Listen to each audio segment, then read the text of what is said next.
আসসালামু আলাইকুম ওয়া রাহমাতুল্লাহি ওয়া বারাকাতুহু নাহমাদুহু ওয়া নুসাল্লি আলা রাসূলিহিল কারীম আম্মা বাদ। দেশ এবং প্রবাস থেকে যে যেখান থেকে পবিত্র কোরআনুল কারীমের সংক্ষিপ্ত আলোচনা শ্রবণ করতেছেন সকলকে উদাত্ত আহ্বান করব আপনারা সকলে আমলের নিয়তে শ্রবণ করবেন ইনশাআল্লাহ। তো আজকের আলোচনার বিষয় হচ্ছে যে মানুষের মৃত্যু কিভাবে হবে, আল্লাহ ছাড়া অন্য কেউ তা জানে না। এই বিষয়টি আল্লাহ সুবহানাহু ওয়া তাআলা সূরা লুকমানের 34 নং আয়াতের মধ্যে উল্লেখ করেছেন।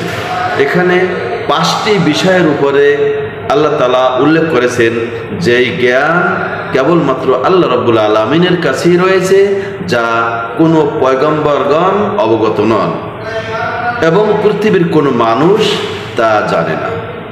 কি সেই 5টি বিষয়?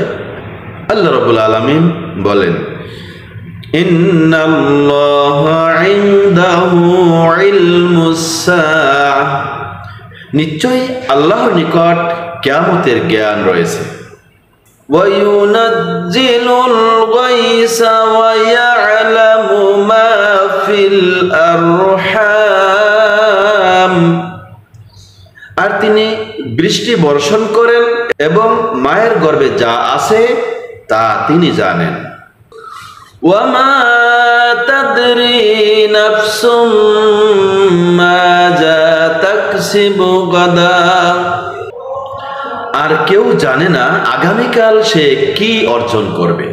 ওয়ামা তাদরি নাফসুম বিআইয়ি আরদিন তামুত, এবং কেউ জানে না কোন স্থানে সে মারা যাবে।